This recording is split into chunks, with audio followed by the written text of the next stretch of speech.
거룩하였느니라. 아멘. 14절에 보면 모든 사람으로 더불어 화평함과 거룩함을 쫓으라.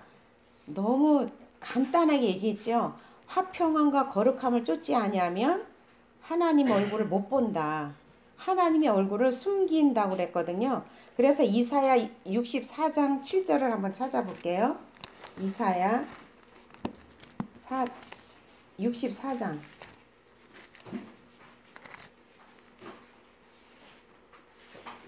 이사야 64장 7절을 보면 7절 제가 읽어볼게요. 주의 이름을 부르는 자가 없으며 스스로 분발하여 주를 붙잡는 자가 없사오니 이는 주께서 우리에게 얼굴을 숨기시며 우리의 죄악을 인하여 우리를 소멸되게 하려 하셨음이니라. 이 말씀 뭐냐면 주님의 이름을 부르는 자도 없고 스스로 분발하여 스스로 자기 힘으로 살려고 분발하여서 하나님을 붙잡는 자가 없다는 거예요. 그럴 때 하나님께서 하나님의 얼굴을 숨기시고 우리의 죄악을 인하여 우리를 소멸케 된다고 하는데 우리의 죄악으로 인해서 하나님의 얼굴을 숨기면 빛이 숨겨지면 어둠 속에 헤매다가 결국 소멸될 것이라는 것을 이야기하고 있는 거예요. 그런데 화평과 이 거룩함을 쫓는 이런 사람들에게는 반대로 어떤 얘기를 하고 있는 거예요. 하나님의 얼굴을 비춰서 하나님의 빛을 비춤으로 인해서 우리가 화평과 거룩함을 계속 할 수 있도록 하나님께서 은혜를 주신다는 거예요. 오전 예배도 마찬가지로 하나님께서 우리 속에 들어오셔서 하나님을 섬기고 부모를 섬기고 이웃을 섬길 수 있도록 하나님이 도와주시겠다는 거예요. 우리 힘으로 하라는 것이 아니라 하나님이 도와주실 거니까 이렇게 할 때 누구를 위한 거예요? 결론적으로는 나를 위한 거잖아요. 이거를 보면서 왜 그 아이들이 잘못했을 때 옆에서 엄마가 때리려고 할 때 아빠가 때리려고 할 때 옆에서 엄마가 훈수를 둬요. 어떻게 훈수를 둬요? 안 둬요? 잘못했다고 그래. 응? 잘못했다고 그래. 용서를 빌어. 옆에서 이야기를 다 해주잖아요. 그러면 아빠가 매를 안 때려 용서를 해줄 것을 다 알고 있듯이 하나님께서 우리에게 복을 주시려고 거룩하게 살아. 응? 서로 화평하게 살아. 하나님을 섬기고 살아. 화목 제물을 관리하고 살아. 이러면 너에게 이러이러한 복을 줄 거야. 이거랑 똑같다는 그 원리가. 그러니까 우리가 화평함을 쫓으려면 어때요? 우리 힘으로 잘 안 돼요. 옆에서 화나게 하고 승질나게 하면 우리 속에는 죄성이 마주치기가 쉽지 이거를 덮기가 쉬우냐고요. 그러니까 우리 힘으로 하는 것이 아니라 은혜를 관리를 하는 게 뭐냐면 아까 오전에 설명이 충분히 되어지지 않은 것 같아요. 그래서 제가 다시 한번 설명을 해드리는데 어떤 원리냐면 이 화목제물을 이스라엘 백성이 왜 드려요? 뭔가 하나님과 관계가 불통이 되어서 내게 불행이 닥친 거예요. 그리고 어떤 마음에 소원이 있거나 내 힘으로 안 되니까 하나님 이 일을 해주십시오 하면서 나의 부족함과 연약함을 다 짐승에게 다 씌우고 짐승이 피를 흘려서 하나님 얼굴을 맞대는 거예요. 하나님 얼굴 맞대면서 하나님이 거기에 짐승의 제사를 받으시고 하나님 요구하시는 게 뭐예요? 화목제물을 잘 관리하라. 화목제물을 관리하는 게 뭐냐면 그 하나님의 정신이 처음에는 제사장이 제일 좋은 넓적다리를 제사장 몫을 돌리고 그 나머지는 같이 백성들하고 나누라 그러잖아요. 나누어 먹으라 그러잖아요. 그리고 이튿날까지 먹고 3일째 되던 날은 불살아 버려라. 이게 뭐냐면 최상급일 때 먹으라는 거예요. 어쨌든 3일이 지나면 부패하니까. 그러니까 부패한 거는 벌써 부정되다고 하나님이 그 예배도 안 받으시고 관계 속에서 만약에 부패한 음식을 먹으면 배탈이 나고 어때요? 건강을 해치게 되잖아요. 그런 것처럼 하나님께서 이스라엘 백성들이나 예수님을 통해서 우리에게 요구하시는 것은 다 우리의 영육간의 건강을 위한 것이라는 것을 우리가 생각한다면 누구를 위해서 하나님 말씀을 믿고 순종해야 돼요? 나를 위해서 믿고 순종해야 되는 거예요. 나와 내 후손이 잘 살기 위해서 하나님 말씀을 순종해야 되는 거예요. 그래서 항상 제가 간단 명료하게 얘기하는 게 뭐냐면 하나님과 수직적인 관계를 잘 관리를 해라, 유지를 해라. 하나님의 수직적인 관계 속에 그 내용이 뭐가 있어요? 예수님이 나의 모든 과거, 현재, 모든 미래 죄를 다 십자가에서 도말하셔서 하나님과 나와 화평의 관계를 이루어줬으니까 그 은혜를 힘입어서 너의 죄의 속성으로 수평적인 관계를 유지하는 것이 아니라 수직적인 관계 내용을 믿고 수평적인 관계를 하려고 할 때 성령님이 우리를 도와주시겠다는 거예요. 그러면 수직적인 관계나 수평적인 관계나 다 누구를 위한 거예요? 나를 위한 거예요. 근데 수직적인 관계도 내 속에 있는 내 죄성을 깨달아야 하나님의 성령이 깨닫게 해주셔서 이 수직적인 관계가 이루어주시는 거고, 그죠? 이거는 내가 노력해서 되는 것이 아니라 하나님의 성령이 계시를 해줘야 돼요. 어떤 사람에게 이 수직적인 관계를 계시를 해줘요? 나의 부족함과 연약함과 나의 죄성, 나의 부족함, 이것을 깨닫고 정말 이곳에서 해방받고자 하는 그 구원자 예수를 기다릴 때 하나님의 성령이 오셔서 수직적인 관계를 이루어주시는 거예요. 그 수직적인 관계가 이루어지면 야, 정말 나는 죄인 중에 괴수다. 이것이 느껴져요, 안 느껴져요? 근데 그것이 느껴지지 아니하면 아직도 나의 의가, 나의 어떤 의로움이 아직도 내 속에 있는 거예요. 내 죄성량을 합리화시키는 이런 세상적인 이 소욕이 아직도 남아있다라는 거예요. 그래서 항상 제가 말씀드리는 게 뭐냐면 이 거룩이라는 거 뭐냐면 이 거룩이란 이름을 한번 보자고요. 이 거룩이라는 것은 히브리어로 카도슈라는 의미를 쓰고 있어요. 이거는 뭐냐면 존재적 의미인데 초월이라는 뜻을 가지고 있어요. 그래서 윤리적으로 도덕적으로 완전하고 무흠이다. 흠이 없다. 이것이 거룩인 거예요. 그래서 하나님의 존재의 속성이 인간과는 다르다는 거예요.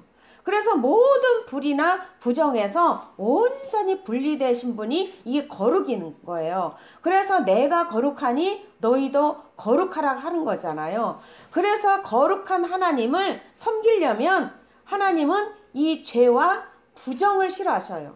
죄와 부정이 있는 것에는 하나님이 임재를 할 수가 없어요. 그래서 하나님이 미워하시는 이 죄를 깨닫고 그 하나님의 은혜를 구할 때에 하나님의 성령이 이것을 알고 계시해 주셔서 우리에게 조명을 시켜준다는 거예요. 그래서 하나님의 교제를 힘쓰려면 예수님의 피공로를 의지를 해야 돼요. 우리 힘으로 능으로 하나님과 교제가 잘 안 돼요. 그래서 예수님의 피로 인하여서 하나님과 나 사이를 하나님이 이렇게 화목하게 되었으니까 그 진리를 가지고 하나님이 나를 거룩하게 해주셨다라는 이 믿음으로. 근데 삶은 거룩해 안 해요. 안 해요. 우리 스스로는 거룩한 삶을 살 수도 없고 우리 스스로 거룩함으로 나아갈 수도 없는 거예요. 그런데 예수님의 피로 거룩하다고 인정해 주신 그 은혜를 부여잡고 하나님 앞에 나아갈 수 있는 담력이 생긴 거잖아요. 그래서 이렇게 하나님과 거룩한 사이가 유지가 되었으면 우리에게 요구하시는 것이 뭐냐면 이 인간관계의 거룩. 그게 뭐냐면 도덕적인 거룩인 거예요. 이 도덕적인 거룩 속에서 이 사회적 거룩인데 이 사회적 거룩은 뭐냐면 이 공정한 재판과 공정한 상거래를 하는 거예요. 그래서 하나님 믿는 백성은 뭔가 달라야 된다는 거지요. 세상적인 상거래나 공평한 재판에서도 재판을 굳게 하거나 자기 유익을 위해서 공정하게 상거래를 하지 않는 것은 이 거룩의 반대 속된 것. 그러니까 이 거룩의 반대는 부정과 부정이 아니라 속된 거라는 거예요. 속된 것은 뭐냐면 세상적인 것, 마귀적인 것. 이게 속된 거라는 거예요. 거룩의 반대가. 그러니까 내 속에 있는 이 죄성향대로, 자기 욕심대로, 욕구대로. 그러니까 내 속에 있는 탐심이 뭐라 그랬어요? 우상 숭배라 그랬죠. 그래서 이 선악과가 뭐라 그랬어요? 내 스스로 분발하여 열심히 살려고 하는 거. 이게 선악과라는 거죠. 우리는 그 선악과를 먹는 것이 아니라 하나님의 말씀대로 하면 이렇게 하나님이 주시겠다라는 이 약속이 엄청나게 많잖아요. 365가지나 그 하나님 약속이 성경에 기록이 되어 있어요.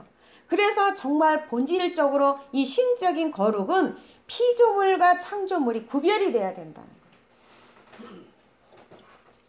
우리는 피조물 자리에서, 인간의 자리에서 늘 부족하고 연약하고 하나님 없이는 살 수 없는 존재라고 늘 하나님을 고백하면서 하나님의 은혜를 구하면서 살아가야 되는 자가 이 피조물의 자리인 거예요. 근데 우리는 창조주의 자리에 가 있는 거예요. 내가 재판관이 되어서 내가 잘잘못을 따지면서 선악과를 먹으면서 살고 있는 것이, 이것이 조물주의 자리에 앉아 있는 거라는 거예요. 우리는 이렇게 살면서도 의식을 못하고 사니까 하나님은 거룩한 백성에게 임재하셔서 하나님의 것을 가르쳐 주시고 하나님의 얼굴빛을 비춰줌으로 인해서 우리의 문제점을 가르쳐 주잖아요. 아까도 제가 잠깐 그런 얘기를 했지만 문제는요, 하나님의 은혜를 체험하는 길이에요.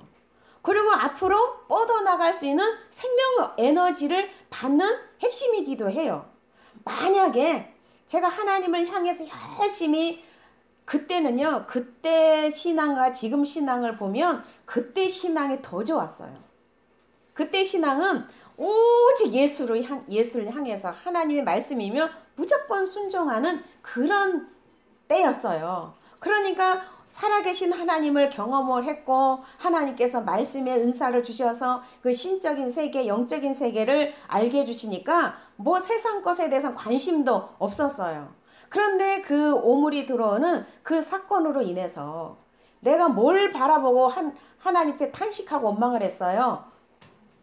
현실을 바라보고, 마치 베드로가 예수님을 바라보고 무리를 걸었을 때는 무리를 걸었는데 파도를 보고 하니까 물에 퐁당 빠졌잖아요. 마치 그와 같은 거예요. 하늘을 바라볼 때는 그 삶이 만족했는데 현실을 바라보니까 야, 나는 여태까지 이 상황에서 집도 없네, 어쩌네, 이러면서 하나님을 믿으면 부요고 건강이고 어쨌든 사랑이고 하는데, 이 부분에 대해서 하나님 앞에 하나님 왜 그래야 묻는 것이 아니라 현실을 바라보고 거기에 빠져가지고 울고불고 대서 통곡을 한 거예요. 만약에 그 문제가 없었으면 하나님은 필요성을 알게 함으로 인해서 하나님이 채워주신다 그랬죠. 아, 집이 없음을, 필요성을 느끼게 하면서 그렇게 구할 때에 하나님께서 나에게 나는 너를 버리지 않는다. 네 부모는 너를 버렸어도 나는 너를 버리지 아니하고 끝까지 너를 책임져 준다라는 이 말씀을 듣고 하나님께서 주신 말씀이 실제로 제가 얼마나, 저를 한번 상상을 해보세요. 그 말씀 듣자마자 제가 뭐 했다 그랬어요? 집 보러 다녔어요. 우리 남편은 미쳤다는 거예요. 왜 미쳐요? 뭔가 가능성이 있는 걸 가지고 진행을 해야 미쳤다 소리 안 듣는데, 어쨌든 통장에는 돈 400만 원 들어있는 거예요. 그런데 1억짜리, 그때도 간도 커요 내가, 1억짜리 집을 보러 다니는 거예요. 응? 그러니 얼마나 황당할 거예요. 집을 보러 갔다 오면 하나님께서 어쨌든 이게 아니다라고 가르쳐 주시고 여차저차해서 그 내용은 다 알지요. 시간상 다 생략을 할게요. 그 정도로 제가 그 정도로 순수하게 하나님이 이렇게 집 주신다 했어. 그러니까 그 당장으로 그렇게 보러 다니면 대책이 없지만 어린아이처럼 순수하게 하나님 말씀을 받아들여 믿는 거잖아요. 정말 말씀이 실제가 되도록 그 문자적으로 다 하나님이 그렇게 이루어주셨어요. 그럼에도 불구하고 현실을 바라보면 꼬르륵 해야 안 해요. 한다는 거. 우리가 연약하기 때문에. 그래서 화목 재물을 잘 관리해라. 예수님이 내게 주신 그 은혜를 잘 관리를 해라. 이게 은혜를 관리하는 게 뭐냐면 하나님이 일해 주신 것을 또 상기하고 감사하고 또 상기하고 감사하고, 현실에 어떤 어려운 문제가 있을지라도 예전에 과거에 구원해 주신 그 은혜를 늘 감사하면서 앞으로도 구원해 주실 것을 믿고 나아가는 것이, 이게 진정한 신앙인의 삶이라는 거예요. 그래 안 그래요? 그러니까 다윗의 기도를 보면 우리 힌트를 얻을 수가 있어요. 다윗이 지금 위경에 빠져 있어요. 지금 불 밖에는 이 블레셋 군사들이 다윗을 잡아 죽이려고 아주 그냥 이 잡듯이 다윗을 찾으려고 뒤지고 있는 이런 상황에서 얼마나 초조하고 불안했겠어요. 근데 다윗의 기도의 특징을 보면 초조하고 불안한 걸 다 하나님 앞에 아랬어요, 안 아랬어요? 다 아랬어요. 나 지금 불안하고 초조하고 왜 이렇게 하나님 나에게 이렇게 사망의 음침한 골짜기를 거닐게 합니까? 막 자기의 죄성이야 현실에 대한 불안감 이걸 다 하나님 앞에 아뢰고 맨 마지막에 뭐라 고백을 해요? 과거에 하나님 이렇게 구원해 주신 그 하나님이 구원해 주실 줄 믿습니다. 지금 구원이 됐어요, 안 됐어요? 상황은 위험한 상황이에요. 잡히기만 하면 죽을 수밖에 없는 그런 상황이에요. 그런데도 과거에 구원해 주신 그 하나님, 또 하나님이 나에게 약속해 주신 그 약속의 말씀을 붙잡고 하나님은 내 상황은 이렇지만 반드시 구원해 주실 거야. 왜? 하나님이 나로 인해서 내 왕위가 끊어지지 아니하리라고 약속을 했는데 내가 죽으면, 내가 잡히면 그 약속이 무효되는 거잖아요. 그 약속의 말씀 부여잡고 이런 상황에서도 하나님 어떤 변화무쌍한 방법으로 나를 구원해 주실지 이거를 기대했다는 거예요. 그럼 우리에게도 그게 동일하게 일어날까요? 안 일어날까요? 일어날 수 있다라는 거예요. 근데 우리는 현실을 바라보고 꼬르륵 할 수가 있다는 거예요. 오늘도 제가 박 집사님 마음가짐을 보면서 내가 또 깨달은 게 있어요. 그래서 막 잊어버릴까봐 연필을 적어놨어요. 왜냐하면 하나님 앞에 예의를 갖출 때 하나님이 기뻐하신다는 것을 그거 평상시에 알고 있는데 그걸 꼭 딱 꼬집어서 내가 입으로 표현해서 적용하는 게 중요하잖아요. 근데 박 집사님이 이렇게 깨끗하게 머리도 이발하시고 양복도 입으시고 딱 넥타이도 매고 이렇게 딱 예배에 참석하니까 어때요? 응? 좋지요. 보는 사람으로 하여금 상쾌하고 기쁘게 만들잖아요. 박 집사 이 모습을 보면서 하나님 생각을 해봤어요. 사람 앞에도 이렇게 예의를 갖추고 몸가짐을 단정하게 하고 할 때 여러 사람의 기분을 좋게 하는 것처럼 하나님 앞에도 정말 삼가 조심해서 예의를 갖추는 게 뭐예요? 우리가 하나님 앞에 예의를 갖추는 게 뭘까요? 응? 예의를 갖추는 거. 몸가짐을 가다듬고 예의를 갖추는 게 뭐냐면 그게 바로 그거예요. 겸손하게 내가 인간의 자리에 서서 하나님 앞에 예의를 갖추는 게 뭐예요? 예수님의 피공로를 의지해서 하나님께 예배드리는 이 자세, 몸과 마음을 갖추는 것이 이게 하나님 기뻐 받으시는 예배 아닐까. 저는 박 집사님 그 모습을 보면서 하나님과 나와 관계 속에서 이거를 적용해 봤어요. 그래 안 그래요? 근데 정말 하나님 앞에 우리 얼마나 무례하게, 예의의 반대가 무례인가요? 무례? 예의의 반대. 무례하게 대충 그냥 대충 이러면 보는 사람도 기쁘지가 않고 상쾌하지가 않는 거예요. 그러니까 하나님 앞에도 대충 그냥 인간의 공로 가지고 와서 마음도 정리정돈 안 하고 하나님의 은혜에 묵상할 겨를도 없이 헐레벌떡 와가지고 예배 자리에 앉아서 뭐라고 말하나 이런 거는 정말 하나님 앞에 무례하게 예배를 드리는 거지 않을까. 그런 나의 생각을 해봤어요. 나의 생각을. 이게 꼭 맞는 건지 아닌지는 모르지만 저는 박 집사님 그 모습을 통해서 정말 내가 삼가 조심해서 철저하게 인간의 자리에 내려가서 정말 하나님을 피공로를 찬양하는 이 마음을 드리는 것이 이게 하나님 앞에 예의를 갖추는 거구나. 보이는 3차원의 세계에서는 옷차림을 잘해서 이렇게 하는 것이 예의를 갖추는 거지만 하나님 앞에는 내 죄의 속성을 인정하고 예수님의 피의 은혜를 기억하면서 하나님 앞에 감사한 마음으로 나오는 게 이게 하나님께 예의를 갖추는 거다라고 제 스스로 그 한 가지 사건을 통해서 저는 깨달게 됐어요. 맞는 것 같아요? 제가 깨닫고 얘기해 주는 거 쉽지요? 응. 그러면 예배 자리에 올 때 어떻게 와야 돼요? 헐레벌떡 늦었다 하고 이렇게 와야 돼요?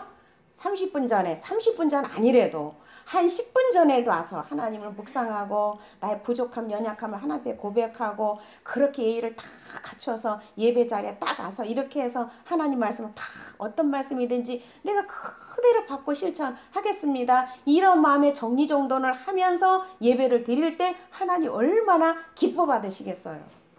그럴까요? 안 그럴까요? 그러니까 우리는 하나님 앞에나 사람 앞에나 예의를 갖추는 그런 자세가 되었으면 참으로 좋겠어요. 이건 저의 개인적인 말이었어요. 어쨌든 오늘 말씀의 핵심은 화평이잖아요. 하나님은 공짜로 값없이 우리에게 화목하게 만들어 주셨어요. 예수님을 통해서. 그래서 인간에 대한 성도의 의무가 화평인 거예요. 정말 내가 너를 화평관계로 예수님을 통해서 만들어줬으면 너는 인간관계에서 성도가 서로 화평하는 것이 이게 성도의 의무다. 그래서 오늘 가장 가까운 이웃이 누구라 그랬어요? 부모, 형제, 아내, 남편 그렇게 가지요. 왜 이웃이라 그랬어요? 태어날 때도 내가 혼자 태어나고 죽을 때도 혼자 죽기 때문에 다 이웃인 거예요. 그죠? 그래서 하나님을 사랑하고 내 이웃을 내 몸같이 사랑하라는 것이 이것이 그 안에 다 들어있는 거예요. 근데 형제도 사랑할 만해야 사랑하지. 부모도 부모다워야 사랑하지. 우리 그래 안 그래요? 근데 그것은 내 기준이고 내 잣대지 하나님은 명령이에요. 내가 너와 이렇게 화평관계를 예수님의 피로 해줬으니까 너는 마땅히 성도로서 의무를 해야 돼. 상대방 인격이 어떻든지 말든지 너는 부모를 공경하고 샘머리 앞에 일어서야 돼. 샘머리 얼굴에 공경을 해야 돼.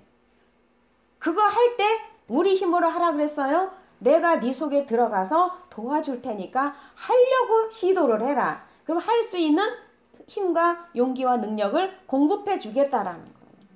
그러니까 철저하게 뭐라 그래요? 네 기호, 네 생각, 이 모든 것을 네 거는 소용없다. 내 하나님의 말씀을 믿고 실천할 때 내가 할 수 있도록 해주신다. 그래서 제가 예를 들어서 두 장로님의 예를 들어서 말씀드렸죠.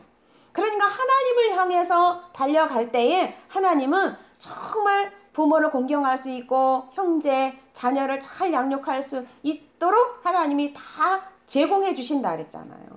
근데 내 마음이 하나님께 삼가 예의를 갖추지 아니하고 무례하게 하나님의 이름을 망령되게 얼마나 우리 하나님의 이름을 망령되게 이끌어요. 그죠? 조금만 잘못 내가 기대에 어긋나면 하나님을 향해서 삿대질을 하고 하나님이 살아계시면 왜 이런 일이 일어나냐. 우리 쉽게 그런 얘기 해요 안 해요. 하나님의 이름을 망령되게 일컫는 거나 마찬가지라는 거예요. 그래서 이렇게 거룩함을 쫓지 아니하면 하나님의 얼굴을 숨긴다는 거예요. 하나님이 얼굴을 숨기면요 분별력이 없어져요. 어두운 가운데 헤매게 돼요.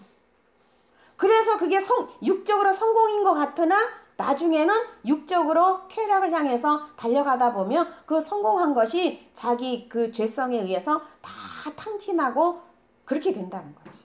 그러면 어쨌든 겉으로 보기에는 성공하는 것 같으나 나중에 보면 결국 어때요? 소멸이 된다는 거지. 어쨌든 이렇게 하나님께서 우리에게 뭘 말씀하시냐면 우리가 사도신경에도 고백을 하잖아요. 성령을 믿사오며 거룩한 공예와 성도가 서로 교통하는 거. 이것이 뭐냐면 화목 제물을 잘 관리하는 길이기도 해요. 오늘 세 가지죠. 뭐였어요? 부모를 안식일을 거룩하게 지키고 화목 제물을 잘 관리해라. 그러니까 우상 숭배하지 말아라. 그런데 이 예수님께서 우리에게 이뤄놓으신 이 은혜를 우리 삶 속에서 계속 나누게 되면 죄와 멀리하게 되고 거룩한 삶을 자동적으로 살게 되어 있어요. 그래서 인간관계 화목하게 됨으로 인해서 성도가 서로 교통함으로 인해서 받은 은혜를 나눌 때에 우리는 행복을 나누는 거예요. 역기능도 나누고 순기능도 나누고 근데 순기능은 나누기가 참 좋은데 역기능 나누기가 쉬워요, 안 쉬워요? 참으로 어려워요. 근데 역기능을 나눌 때 하나님은 마귀가 틈타지 않도록 순기능으로 하나님께 영광 돌릴 수 있는 길을 제공하신다는 거예요. 사람들은 역기능 나누는 걸 싫어하잖아요. 왜? 그걸 보고 흉볼까 봐. 그러면 누구 사랑이에요? 자기 사랑에 또 잡히는 거예요. 그렇죠?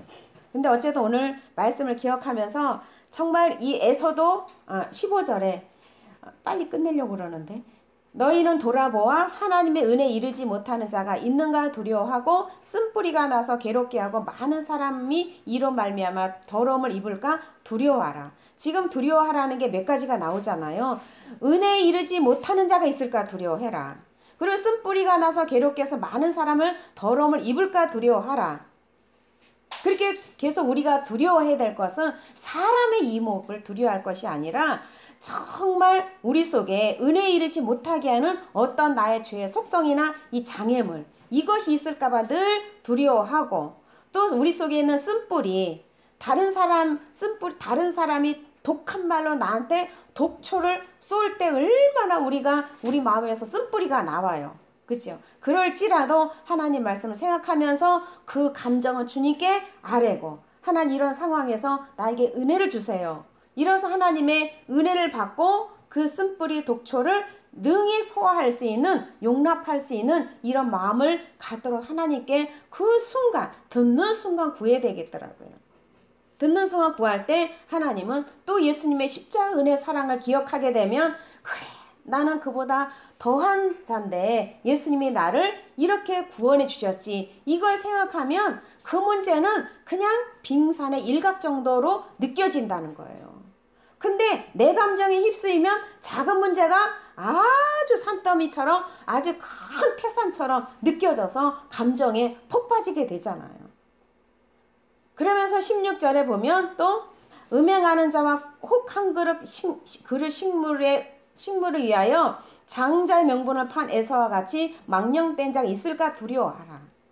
우리는 이렇게 거룩한 삶을 향해서 달려가다가 세상적으로 눈을 돌려서 세상적인 세속된 것, 속된 것을 향해 달려가게 되면 영적인 은혜가 사그러지고 하나님께서 우리에게 화목 제물을 잘 관리하라고 했는데 그 관리도 못하게 된다는 거죠. 그러면 하나님이 어때요? 얼굴을 숨긴다는 우리 죄악으로 인해서 하나님 얼굴을 숨기게 되면 어둠 가운데 분별력 없이 헤매다 보면 결국 어때요? 소멸되는 이런 삶을 살게 된다는 거예요. 그래서 이 17절에 너희가 아는 바와 같이 저가 그 후에 축복의 기업을 받으려고 눈물을 흘리며 구하되 버림받아 회개할 기회를 얻지 못하였느니라. 이게 뭐냐면 이 에서는요 영적인 은혜를 귀하게 여기질 않았어요. 그래 안 그래요? 그러니까 육신적인 이 식물, 음식, 먹는 문제, 그죠? 마귀는 에덴 동산에서도 먹는 문제, 응? 보는 문제, 이생의 것 이것을 향해서 마귀가 꼬드겼던 것처럼 우리도 육신의 문제, 먹는 문제 이거를 향해서 달려가게 한다는 거예요. 근데 이 먹는 문제, 육신의 문제보다 더 귀한 게 뭐예요? 하나님의 약속의 말씀을 믿는 거예요. 영적인 거. 그죠? 이것인데 이것을 귀하게 여기지 아니하고 먹는 문제에 탁 걸려가지고 결국 어때요? 하나님의 영적인 축복, 천국의 기업을 아무리 받으려고 해도 결국 어때요? 버림받아서 얻지를 못했대요. 그럼 이게 뭐냐면 영적인 심판이라는 거예요. 우리는 육신을 향해 달려가다가도 빨리 멈춰서 하나님이 이 상황에서 나에게 뭘 말씀하셨지? 이걸 상기해서 항상 그것을 추구해 나갈 때에 하나님의 성령이 도우신다는 거예요. 그래서 우리는 어딜 가든지 우리는 화목의 도구. 우리는 지식적으로 너무 잘 알아요. 왜 잘 알아요? 17년 동안 제가 계속 말씀을 드렸으니까 아마 귀에 딱지가 함께 붙었을 거예요. 아마 딱지가 붙을 정도로 아마 그 지식은 안착이 되었을 거예요. 근데 상황에 펼쳐지면 어때요? 잊어버리는 게 이게 문제라는 거지요. 그래서 성도의 교제가 중요하다라는 거예요. 오늘 말씀을 기억하면서 화목 제물의 의미에 대해서 알겠지요. 하나님이 우리에게 주신 은혜를 나누면서 상대방의 부족함과 연약함을 용납하고 덮는 이런 삶을 살 때에 진정한 화목의 열매가 맺어지고, 어디 가든지 하나님께서 우리에게 말씀하신 거 뭐예요? 화평하라. 화평하는 것 자체가 이 거룩을 쫓는 것이다. 이 거룩한 삶 가운데 하나님이 얼굴빛을 비춰주시고 우리의 나아갈 길을 밝히 열어주심으로 인해서 어둠 가운데 헤매지 아니하고 이렇게 밝은 빛 가운데 감으로 인해서 어딜 가나 폼나고 아름답게 살 수 있는 이런 삶을 살고 있다는 거예요. 그래서 도덕적인 존재의 삶은 항상 화평이고, 또 하나님의 신적인 존재에서는 이 거룩이라는 거, 이 두 가지를 쉽게 말해서 제가 항상 얘기하는 게 뭐예요? 하나님과 수직적인 관계, 또 인간끼리 수평적인 관계, 이것이 통틀어서 뭐라고요? 십자가의 도. 알아요, 몰라요?